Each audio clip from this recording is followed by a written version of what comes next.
Welcome to the Simple Questions Podcast. This is your host, Dylan Carnahan. This episode is a compilation of the best moments from the last 13 episodes. You will hear intriguing clips from episode 27 through episode 39, which includes conversations with New York Times bestselling authors, FBI agents, and Emmy-winning stop-motion animators. Let's begin with exploring the hurdles and triumphs of entrepreneurship with Komal Choong, founder of Zohr, as he discusses the realities of starting and running a successful business. The business that we've built to date, called Zohr, was started after a couple of failed attempts at starting a new business. And that began like right after this Draper University program. That was just an environment to kind of launch and test ideas and figure out that what type of problem is worth working on. And it took me probably a good part of a year to really find an idea that had stuck in my mind, that I really felt strongly about, that I felt like there needed to be a solution for. And it also helped to have proof of concepts already on the market in other geographies, which is what fueled the confidence to be able to start something like Zohr. But anyways, my brother and I, he was in, I think, like just starting college at that time. But a few years prior to all of this, we had been buying and selling car parts, buying and selling cars. A lot of times we'd find ourselves at all sorts of repair shops, dealerships, trying to get these cars that we were buying and trying to get them ready to resell. Getting those cars fixed, getting a tire replaced, getting a wheel replaced, whatever it might be to get this vehicle reconditioned. We tried all different types of businesses, and we always felt like there was something missing from that experience. We always felt that this was a very, very subpar experience that needed to be elevated. And every subpar experience kind of forced us to ask the same question, which is, like, why can't these services come directly to me? Like, if groceries can be delivered, if I can order a cab with a push of a button, then why can't I do the same for tires or any other automotive service? So that was like the basic question that we asked ourselves. And when we couldn't find an answer to that, and then we also started to do our research in the market and find other people who had sort of answered this question in their own way, we decided, hey, like, it's still early on. This is a market that we're passionate about. This is a problem that we're passionate about solving. Why don't we do something about it? And my brother and I agreed. We built our first service truck and we started operating, I think October of 2015. And then, since then, we've been kind of off to the races.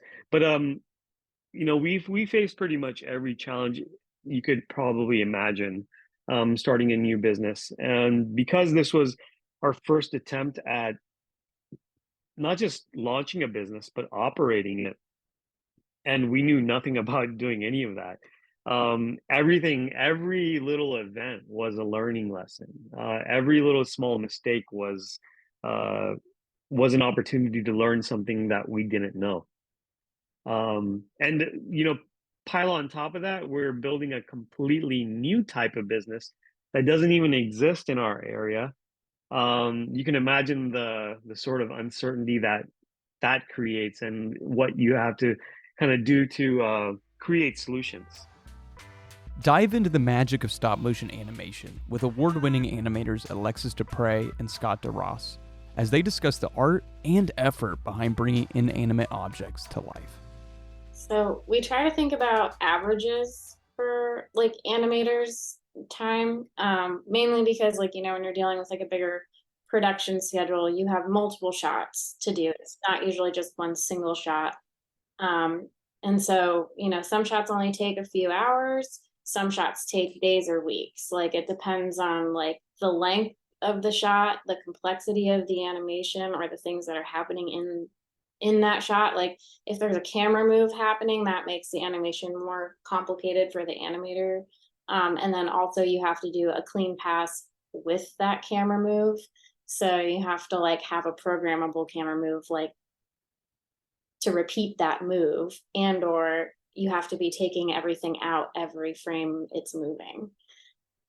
So all of these things kind of like factor into this like general average. And so you kind of want to do that based on the type of animation that you're doing. So if you're doing this like really high level, like feature quality animation, you're not going to get very many seconds a day. Like you'd say what, like 2 at the most? For working on a feature, it's like you'll get somewhere between like 2 to 4 seconds of animation done per day. A day. And yeah.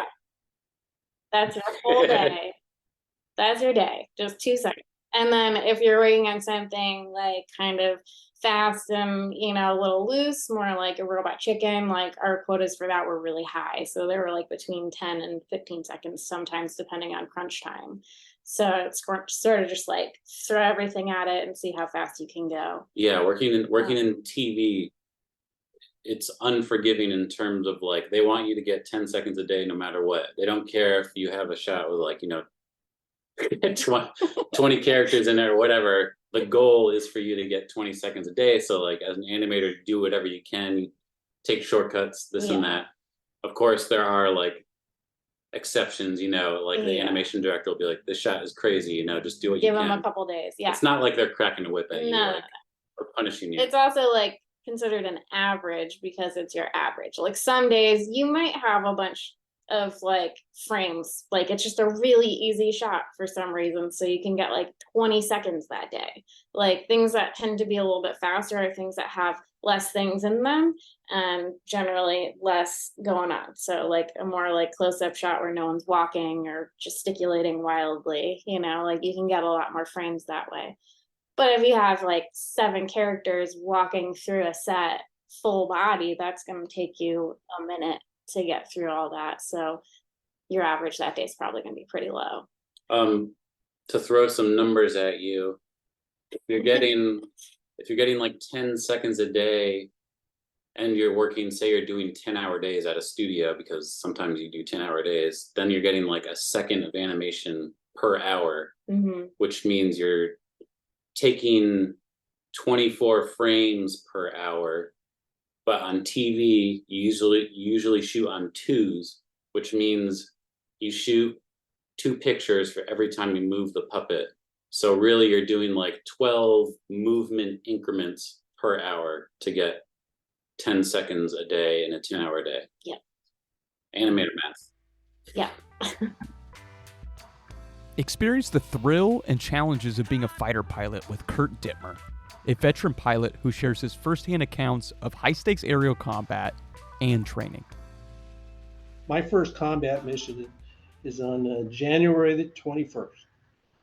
17th was when the war started, and my first combat mission was, let's just say, wasn't great. So the way it happened is we knew where we were going to Mosul. We had B-52s were going to drop bombs. F-111s were going to drop bombs. And we had to go south of Mosul. And to get there at night, you're flying in air refueling in the weather. And I hadn't flown in a long time, but I didn't tell anybody. Probably out of currency. But anyway, so I'm doing all the air refueling and everything's going like it's supposed to, except when we cross the border, you're hanging on the wing of an F-4 because he has a guy in the back seat, the electronic warfare officer, that has the electronic order of battle on the size of a dinner plate. And the nose gunner is just, he's the taxi driver to get this guy close enough where he can shoot the missiles at these radars. And so you had to be hanging with him because we didn't know where the radars were. And he was going to tell me a heading and a type of radar, and then I was going to shoot.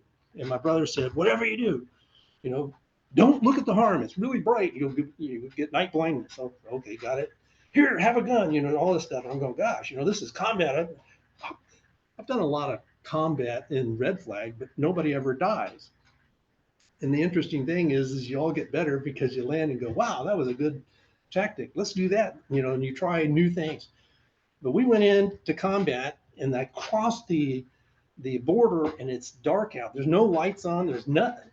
And we go all the way down south of Mosul. I'm hanging with my F4, and then we turn north because we're well south of Mosul. The bombers are coming in from the north, and they said, man, when the bombs go off, all hell breaks loose. And sure enough, the bombs hit. And what they were doing, the Iraqis weren't stupid. They wouldn't turn their radars on early because we'd shoot them, but they knew whoever dropped a bomb was within 5 miles, so they could bring their radar up and shoot them. So that was their time to get the kills. So here we are looking, waiting, and they're all waiting too. And as soon as the first bomb hits, AAA shoots, missiles are going off. My F4 goes, slap shot, roll in, 310 heading. I turn 310 heading, I select a roll in, I pickle the button, I close my eyes. I open one and look down at my knee board because it's got white paper. That's not so bright. I look up and then the missile fires. So I guess I had time, lost track of time. And so now I'm blind. And no kidding, the F4, I called, hey, two's blind. And it's nighttime, it's hard to see. And he's got all his lights off except the little green ones. And I look and I go, and he has shot a missile. And he's a few miles away. I point at him, I lock on, I say, buddy lock. And he doesn't answer. And I go, oh, I locked the wrong guy. I'm on the wrong F4. But he's happy because I've locked onto him. I didn't know that. I wish he had said something. But anyway, so I'm working my way out. And I'm now single ship in red flag. If you were by yourself, you were dead. And I'm by myself at night in a combat zone. There's no airplane flying. There's nobody going to shoot me down. But I finally getting close to the border. I'm going to make my first combat sortie. And I go, warning, fuel low. Visit the fascinating world of the Enneagram with Susan Piver, a New York Times best-selling author, as she explains the powerful personality typing system and its impact on personal growth. So Ennea, E-N-N-E-A, is the Greek prefix for 9. And the Enneagram describes 9 ways of being, which is the way I prefer to describe it, as opposed to 9 personality types, because personality type is ultimately superficial, but your being is sort of covered by your personality is anything but superficial. And the Enneagram describes 9 ways of being in the world, 9 systems of wiring, you could say. 9 different things get the 9 types' attention. There are 9 avoidances, 9 idealizations, 9 talking styles even. And it's the Enneagram, as far as I can tell, and again, it's been many, many years, is a kind of perfect blueprint of your wiring, including what you would rather not see about yourself, which, if you want to know what's in your blind spot, the Enneagram will tell you. If you don't want to know, respect. I get not wanting to know, but it's a very deep view of your essence. And each of us is one of the 9. So it's not like, oh, I'm this one on this day and that one at that other time in my life. You are one of these numbers, which is makes it additionally fascinating, I think. Types are divided into 3 groups of 3. There are many subdivisions within the Enneagram, according to center of intelligence. So that's a place to start. 8, 9, and 1 are called the intuitive triad. 2, 3, and 4, the emotional triad. 5, 6, and 7, the mental triad. And they refer to these 3 forms of intelligence. You have all 3, I have all 3. But for you and for me, one of them is predominant. And then if you notice the Enneagram diagram, there are lines connecting the different numbers. And those lines indicate journeys of integration and disintegration. Now, there's value in both integrating and disintegrating. So you don't move to another number. But if you're 7, let's say, which maybe you are, I don't know. Asking her off. No, I'm just kidding about that. Then when things are, right, am I right about this? 7. Let's pick 8. 8 when 8s become super confident in who they are, they integrate at the number 2. They take on the high qualities of this other number 2. And when they go to their natural defenses and those defenses fail, they sink through the bottom of their 8-ness and disintegrate at the number 5.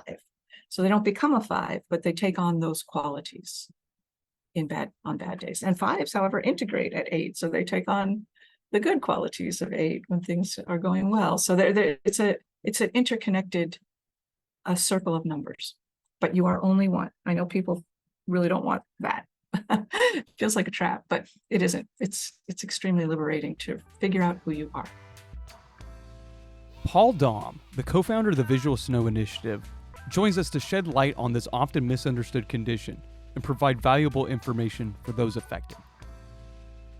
I became a part of the Visual Snow Initiative because of my daughter. Sierra Domb founded the Visual Snow Initiative. She was impacted suddenly, like most people, driving home from university in this instance. And everything went black in an instant. She luckily was able to pull over, and she called me up. And when she could see again and things weren't black, her world as she saw it was filled with static throughout her field of vision.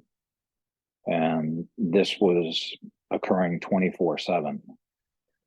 We were obviously alarmed and went to local medical institutions, local doctors. Nobody had any idea what was going on whatsoever. So this went on for a couple of weeks. We continued to make calls. And subsequent to that, we went to some very well-known medical universities outside of Florida. And they had no idea what was going on. In addition to the hallmark symptom of visual snow, which is seeing static 24/7, and I might mention it falls into a range. So for some people, they can see through it. For some people, it's more of a snowstorm.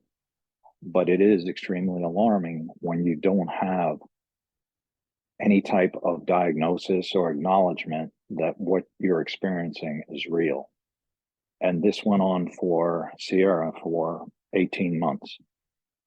So the senses were heightened.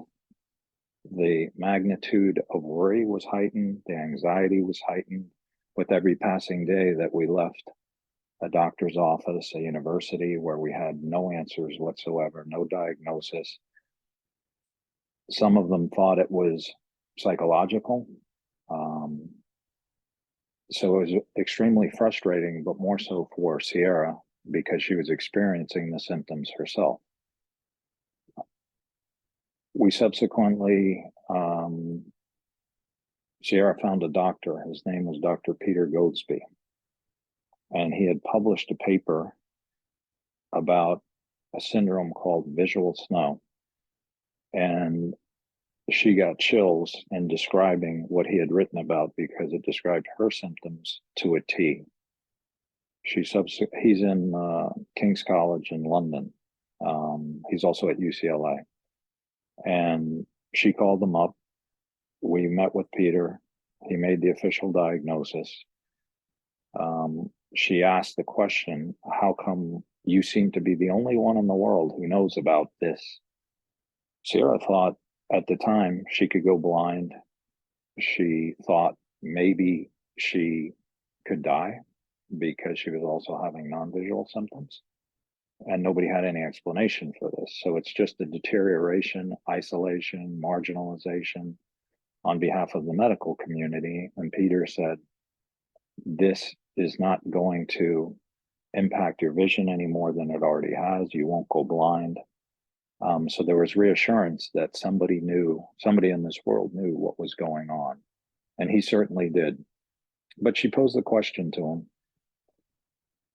how come nobody knows about this but you? And basically what he said was, funding. Embark on a culinary journey with Erin Jeanne McDowell, a New York Times best-selling author, as she reveals the essentials and tips for anyone looking to start their baking adventure. Some of the easiest things to learn to make are the same that I started out with. You know, cookies are a really great place to start. They're easy to accomplish. You can go with the recipe on the back of the bag of chocolate chips if you want. You know, there's not a lot of loss there, and it really is a great way to learn some of the basics of baking, because I think what scares some people about baking, cooking is a little bit more off the cuff, right? You know, you can add a little bit of this and a little bit of that, and you can make it how you like it. And when you take those chances in baking without understanding the rules, it can be a little bit scarier. And that science of it is what scares people. But even a simple recipe like cookies is a great introduction to things like baking temperature. You know, sometimes a recipe will ask you to rotate the baking sheets on the rack. That's just understanding, you know, even circulation in the oven. So even a really simple recipe can be a great way to kind of I always say baking is about muscle memory, and you'll never get that muscle memory unless you do it a few times, the same way that the first time any of us shoots a basketball, we likely don't make it into the hoop. So, you know, failure is sometimes a part of that game a little bit. And actually, since you like pizza rolls, what I will tell you is homemade pizza dough is a really easy recipe to start with. It really impresses people that you made something with yeast, but it's actually so easy. It's super flexible. You can leave it in the fridge for several days at a time until you're ready to use it. So I kind of encourage people that if it scares you, that isn't really a good reason to not give it a try. You know, look for things that are inexpensive so that if you have a start, you know, you don't want to necessarily be throwing away, you know, if you burn cookies or something, you don't want to be throwing away that chocolate, that butter. But, you know, pizza dough is really just flour, water, and yeast. And so there's not a lot of loss there, even if you did make a mistake. So that's kind of a good place to start, is just pick something that you really like to eat, and always just read the recipe all the way through before you start. It sounds so silly, but a lot of people don't. And then they get to step 3 and they realize they didn't do something, and that just can ruin the experience for them. Get a glimpse into the life of an FBI agent through the eyes of Donald Albracht, a retired special agent, and learn about the challenges and triumphs of working in federal law enforcement. Fairly common if you're in the undercover ranks. I was kind of caught in between the old way of doing it and the new way of doing it. The old way of doing it was, you know, hey, you know, somebody would say, we need somebody undercover for this. Who wants to do it? You know, and of course you'd have to be a little bit crazy to do it, but this was a white collar case. There was no real element of danger that at least was apparent. Okay, and it was a public corruption type case, and so I'm wearing a suit. You know, I'm dealing with, you know, politicians and businessmen, and you know there was no danger in it. So this was kind of a situation where a guy that was working the case said, I know a guy who would be good for this, and he recruited me out of New York City to come do it, and it's because we knew each other, and he got me. I went down, and I had to go through a process, and basically I was approved to do it, and that was that. And it turned out that the undercover case never really got off the ground, and they had to do it in a different way. They had to approach it from a different angle, and the case, you know, was I took a different path, but I was down there for 6 months, and you know, left my family behind and assumed a new persona, and did that, you know, for 6 months, and it was interesting, and I learned a lot, but it wasn't like I was undercover buying drugs. It was that is something that, first of all, you need a lot of knowledge to do that, and I'm the first to admit, 2 areas where I don't have a lot of knowledge is drug cases and organized crime cases. I have a smattering of knowledge, but because I've worked both cases on the periphery, but never really went into a complex drug investigation. So I was there making the arrest with a SWAT team. That's about as much as I got involved. But this case was different. It was a case where we had developed information that there was some public corruption, and we, on the part of some politicians, and we did that. And And then we moved on. I came back to New York, and that's when I got on the fugitive squad in New York. Well, I should add that that's what nowadays you have to be selected to be an undercover agent, and that's you have to go through a lot of training. It's very professionalized now, and you can only do it for so long, and you have to be evaluated all the time because we've had a lot of problems with agents who go into deep cover, and whether it's a foreign counterintelligence investigation or a drug investigation or an organized crime, it's some of these guys have been undercover for years, and they have to keep evaluating to see if their mental health is still good. It takes a toll on you because you're basically living a lie, and some people can adapt to it, okay, and then turn it on, turn it off. But over time, some people they kind of absorb that the negative aspects of the undercover role, and they could turn out to be maybe commit crimes themselves, or maybe have mental health breakdown or health issues or whatever, or family problems. All kinds of things that can come out of these things. That's why they have to be monitored very closely. I did it for 6 months, white collar case, not a big deal. So that's kind of how it is, but it's a lot different now. Discover the compassionate role of a death doula as Kacie Gikonyo shares her experiences and insights from supporting individuals and families through the end of life. So the biggest thing that I can tell you is that being around all of those deaths, it really makes you face your own mortality, right? So like I say, death doesn't discriminate. You have no idea when your time is going to come. And because of that, it makes me, or seeing that head on all of the time, it makes me look at my life differently. And when I was a nurse and when I was experiencing all of those deaths, I don't know that it necessarily hit me then until I started being a death doula and being more just really wholly and fully involved in the whole situation.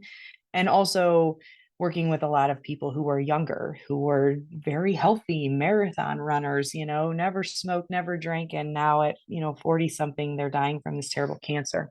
So that really helps me to put my mortality and everyone else's into perspective, right? We have absolutely no idea how long we're here. So for me, that's helped me to do a lot of things. First of all, is to draw boundaries about what I am willing to accept and what I'm not willing to accept, what's important to me, what's not important to me. I will admit I was a workaholic for, a long part of my life, but in doing so, I missed precious time with my oldest child as he was growing.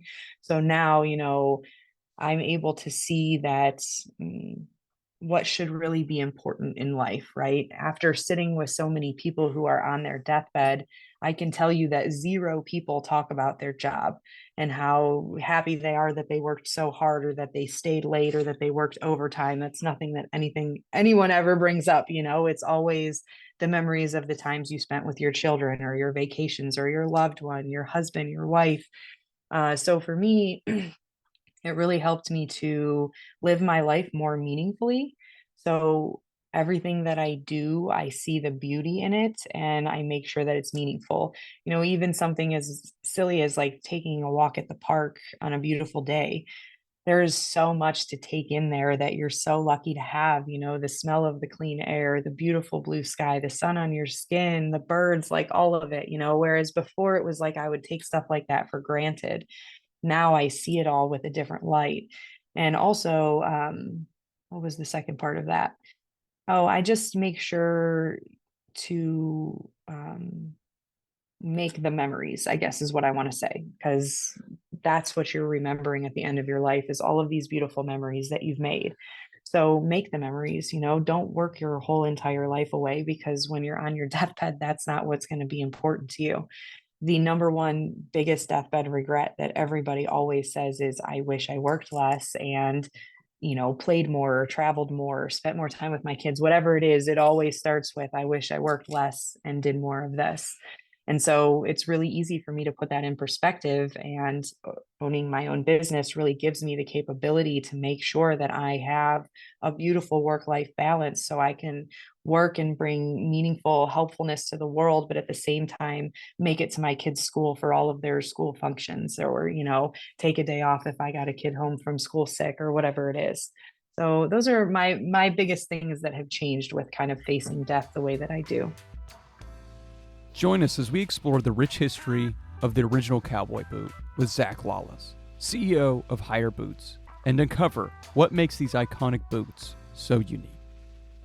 5 years ago, my grandfather passed away, and we were moving my grandmother into a retirement home. And I was downstairs or down in the basement, looking through all the boxes, and I uncovered 2 boxes that were labeled with Hyer, which was my grandmother's maiden name.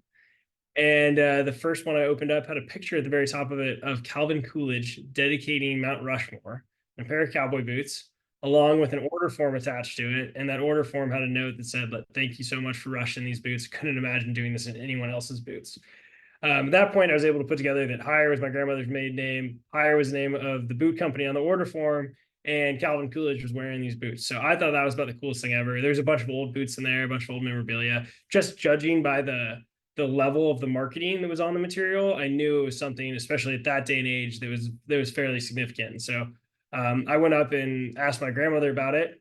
And, she acted as if she'd been waiting 50 years for a grandchild or a child or somebody to just ask her about it. And, well, so we stayed up all night chatting about it. I think the one thing that I was able to take away from the conversation with my grandmother was that this was something that was really important to her. And so the other thing to note is just the time of this all happening. So it was right after my grandfather passed away. So, anything that can kind of take her mind off of that and onto something that's interesting or exciting was, I thought, a major opportunity. And so I went home and I came up with the idea that this was right before Thanksgiving. And so I came up with the idea that I wanted to see if I could get the trademark back into the family before Christmas, and I could give it to grandmother as a Christmas gift. I thought it'd be a really, really great Christmas gift. And when I went home, I actually researched a little bit about it, tracked the trademark down to Berkshire Hathaway owned the trademark, which was a lot bigger of an entity than I ever imagined would own the trademark. And so I came up with this idea that I was going to call Berkshire Hathaway and tell them about my grandmother and how much it would mean to her, and they would just give the trademark right back. So I called up Berkshire Hathaway and told them this beautiful story, I thought, and they told me to go kick rocks, that they weren't going to sell. I also think that they thought that I probably couldn't afford their legal team's billable hours to even handle that transaction. So what I ended up doing is I ended up calling every Wednesday at 11 a.m. It took me 18 months of calling every Wednesday at 11 a.m. until I was able to convince them to drop the trademark and give me the opportunity to relaunch Hyer Boots. In this episode, we delve into the complex investigation behind the Unabomber, which is one of the most notorious criminal cases in modern history, with retired FBI Section Chief Tom Nunemaker. Well, he targeted the president of United Airlines at one time. He sent packages to Boeing Fabrication Center in Washington, state of Washington. He'd put a bomb on an airplane. I think it was his 3rd bomb that was going from Chicago to Washington, D.C. And thank God, there were about 75, 80 people on that plane. It went off, but it started a fire. If it had exploded like it was intended, that plane would have crashed. They were able to make an emergency landing, and no one, some people I think were just injured, but nobody was hurt because of probably more from smoke inhalation than anything else. I'm just trying to think where I was going with that.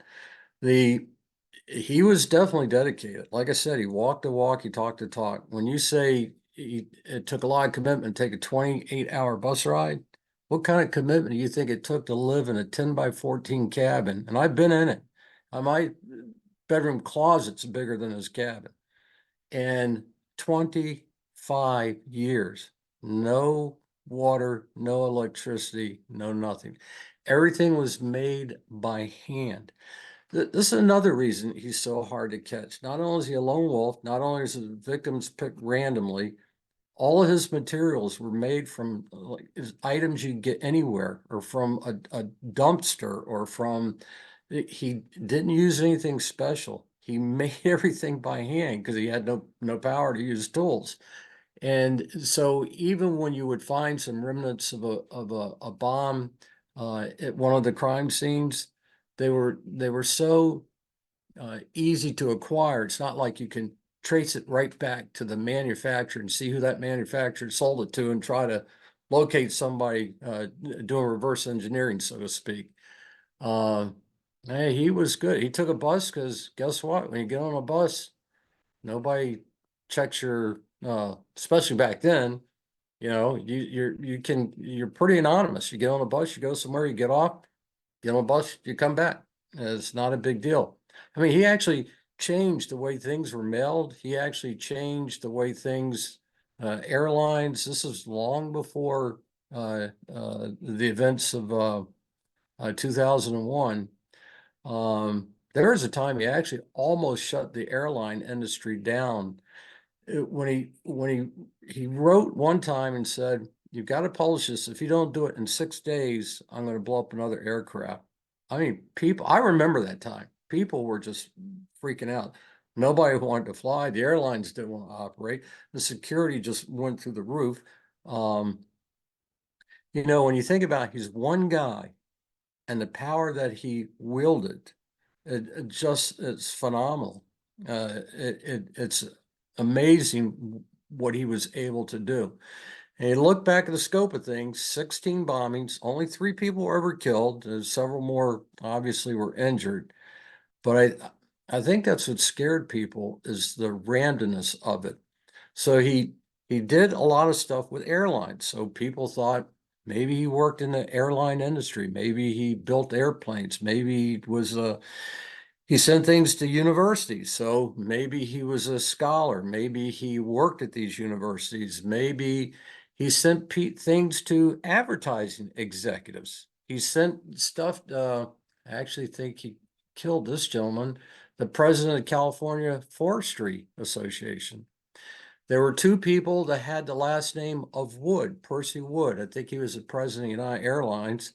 So some people thought he had this fascination with the ecology, had this fascination with protecting the trees, because the word wood sort of popped up every once in a while.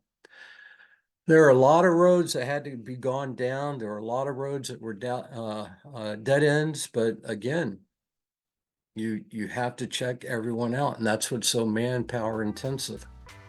Uncover the secrets of memory mastery with Nelson Dellis, a 5-time USA memory champion, as he reveals his techniques and strategies for training mental recall. A lot of the information in these championships are list-based, meaning there is some order to it. And it's the sequence-based, let's say. So memorizing a deck of cards, order matters. And the way you're recalling the deck is you got to put it in order. Suit, value, and everything. Same with the numbers. It's a number from start to finish, right? Same with the poem, same with the list of words. Names, not so much. This is quite a variation on that because they shuffle the faces. So the order doesn't matter. It just matters if you can name the right name to the right face, right? But anyways, in general, a lot of the information that can be randomized to test people on their memory is in this format. And so the memory palace technique is the technique that most of us use at this high level. It's an ancient technique. It's been around for thousands of years. Many different types of documentation of past civilizations using this have been found. And it's just kind of a lost art these days because we don't need to memorize stuff anymore. There's books, there's printing press, there's iPhones, Wikipedia, all that information is at a fingertip tap away. So yeah, and this memory palace technique is using what I just told you, which is coming up with pictures for the things that we're memorizing, really memorable visuals in our mind, and then anchoring them to these mental creations of familiar places. Not palaces. We don't really have palaces anymore, I guess, unless you're a billionaire, but or royalty, but maybe your apartment or your house, a childhood home, the gym you go to, your high school, all of these places that you go through every single day and know the routes through it, you can use as a way to organize the order of a sequence of images. Get an inside look at the book publishing process with Jennie Nash, a book coach and publishing expert, as she outlines the steps and considerations involved in bringing a manuscript to life. a lot of writers are resentful of that. They want to go back to the days when it seemed like all a writer had to do was write a book and the publisher took care of everything else. From some of my readings, I don't think that was actually true, but it was more true than it is now. The truth is now a writer has to market their book. They absolutely do. And if they don't want to do that, it's going to be hard for them to have anybody that wants to be a partner in that project.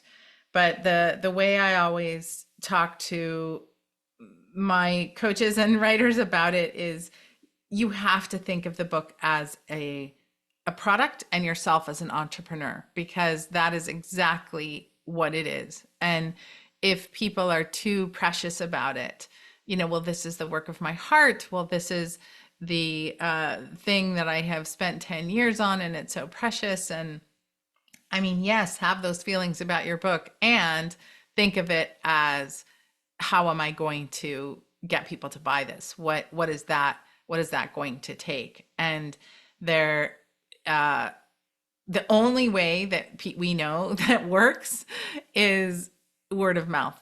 It's the only way we know that works. If somebody loves a book, if you think of your own reading habits, I get into these reading, I don't know what you would call it. I fall in love with books, and then everybody that I know is going to hear about that book, and it's going to be pressed into their hands, and I'm going to say, you have to read this book, and I'm going to talk about it, and I'm going to tell everyone about it. That's the way books typically are sold. So from the writer's standpoint, how do you get people to do that? Well, you write a book for a particular audience. You define who they are. You think of that ideal reader. You know what else they're reading. You think about how they're going to interact with your book. Readers come to books for so many different reasons. We come to be educated. We come to be entertained. We come to escape. We come to walk in somebody else's shoes and learn about the world that's different from the way we see the world. We come to master skills in some cases. There's so many reasons people come to books. And as a writer, I think the marketing starts before you even write. Who am I writing this for? What is the experience I want them to have? That's what I do in my coaching at the very start, so that somebody is writing a book. The worst possible thing in the world is to write a book just because you want to, and not to have thought about who is going to read this book. What are they going to do with it when it's done? And that's the work. And so marketing a book, launching a book, bringing it out in the world starts at the very beginning. And then as you get closer to the launch, it's like, okay, who are these people? And how can I connect with them in an authentic way? Where are they? We just talked about the splintering of the media. Are they reading Substack newsletters? Are they listening to podcasts? Are they still going to in-person meetups? Where are they, and how can I connect with them in the world?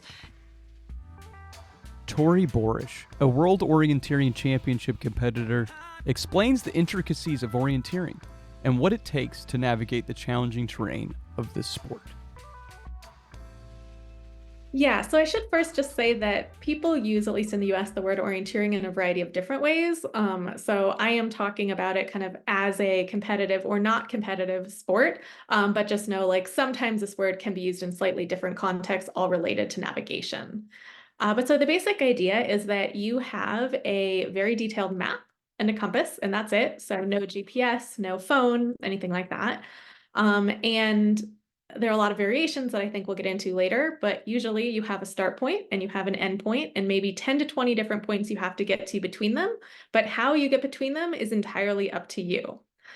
So you get to pick your routes and navigate between all these points and get back to the finish as fast as possible. Although, as I said, I do it as a competitive sport. Many people, don't care about that and just want to get outside, be in a pretty place, have fun navigating between points. So that's one thing that I really like about orienteering. Sorry, maybe going in a slightly different direction, but just like there's a lot of variation in both the types of formats, different terrain types. People of kind of all ages and abilities are able to participate. So I think the youngest course is for kids 10 and under. So often like 8 to 10-year-olds might be around the first age kids navigate on their own. And then, there are people in their 80s or 90s who are going out on courses as well. So the basic part is this navigation, but there's just a lot of other possible variation as well. That wraps up 13 months of highlights. We appreciate each of our listeners, guests, and supporters who have been with us on this incredible journey. Any highlight that caught your ear can be listened to by visiting the full episode. Don't forget to subscribe to the Simple Questions podcast to get notified when our future episodes are released. Thank you for listening, and remember to keep asking questions.